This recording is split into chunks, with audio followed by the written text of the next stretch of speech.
the smartest man in college football. Let's move to Clemson. That wasn't a joke. That was serious. Marcel's laughing a little too loud. Abbreviated. All right, let's move to college football, where Dabo Swinney's attempt to juggle two quarterbacks hasn't exactly worked out after Dabo demoted Kelly Bryant and named true freshman Trevor Lawrence the starter.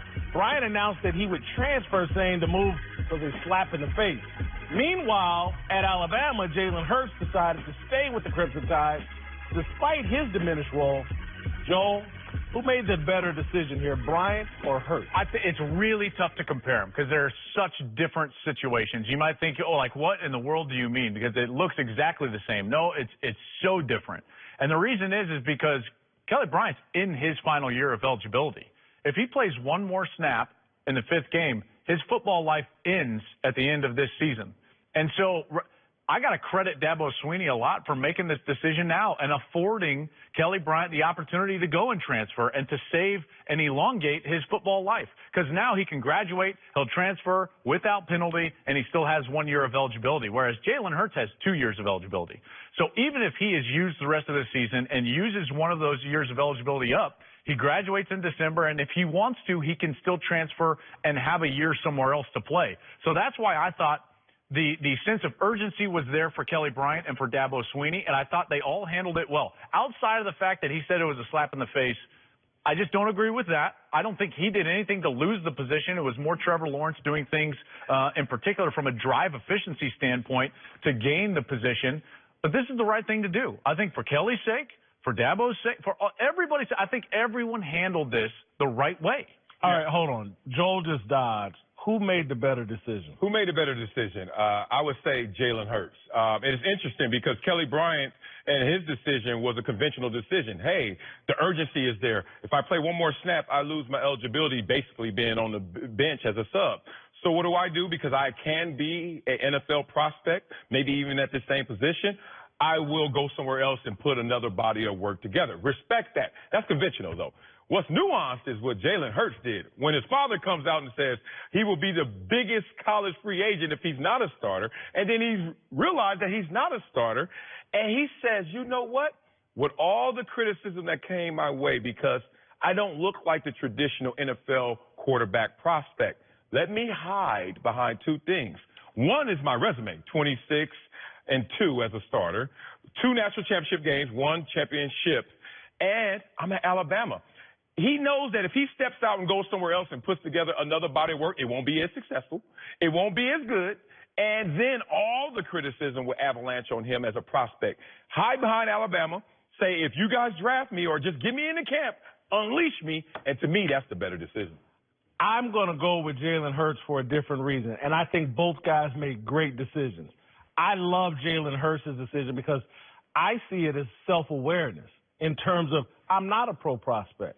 I don't need to go run out and get on the field someplace else immediately. I love this play. I think this kid will be beloved in Alabama. And the University of Alabama and the people of Alabama, he can do whatever he can write his own ticket. He can be governor one day. He can get right in line and potentially 10 years from now be the head coach at Alabama or somewhere in college football. I love this decision for a kid who's not an NFL quarterback. This is a great play, sticking with a great university, a great program that I think will take care of him moving forward. For Kelly Bryant, I think he made the right decision.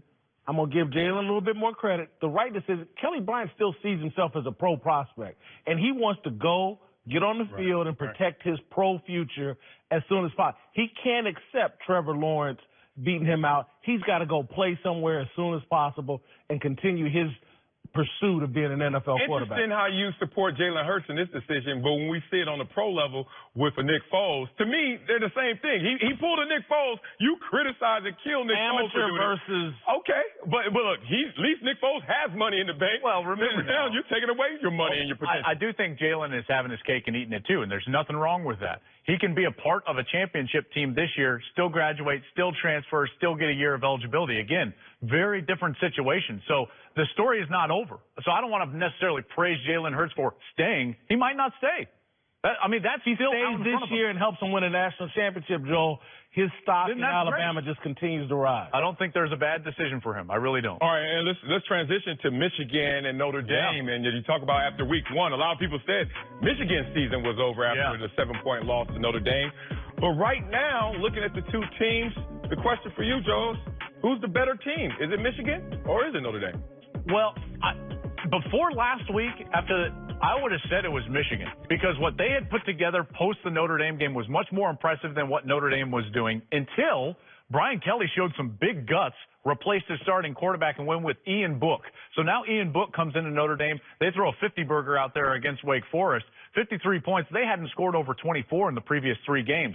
So now it's a little bit more of a toss-up. I'm going to lean Michigan, even though they lost the game, for 2 really important reasons. I think they're better at quarterback than Notre Dame is, and they're better on the defensive side, and that will prove itself out over the course of time. Remember now, they didn't have Shea Patterson eligible, if you will, for a long period of time before that game. I think they got caught, didn't play their best, defensively gave up a couple of big touchdowns in the first quarter.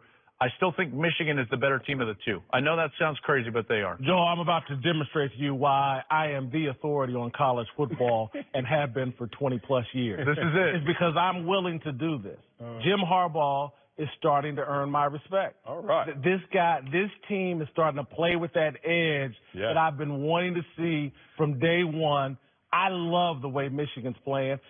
It blows my – a month ago, I would have thought – and Notre Dame, this quarterback move is tremendous. Sure. I thought they were going to get beat by Wake Forest if they kept playing the way they were. And so Notre Dame looks really good. But I think Michigan looks better. They're playing with a physicality. They've got their running game going. Obviously, their quarterback is much better.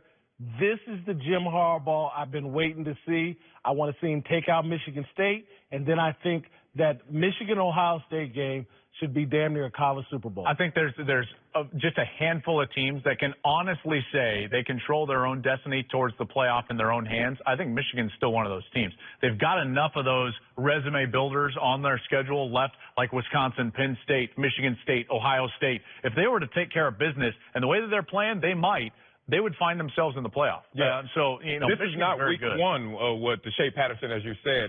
He's gotten better every week. Every week gotten better. It was a conservative game plan week one. You look at Michigan, and they call it battle rhythm. It's interesting how they like to build on the success of every single week. They didn't see that last year. They didn't have that complexion last year, that physicality you talk about. Got to go back to 2016 when Harbaugh saw that with this team. He says he sees it now, but they need the tougher opponents, which are coming. Yep. And then all of a sudden that confidence will brew to the top. But right now, they're approaching playing at an optimal level. They're 2 edge rushers and Devin Bush.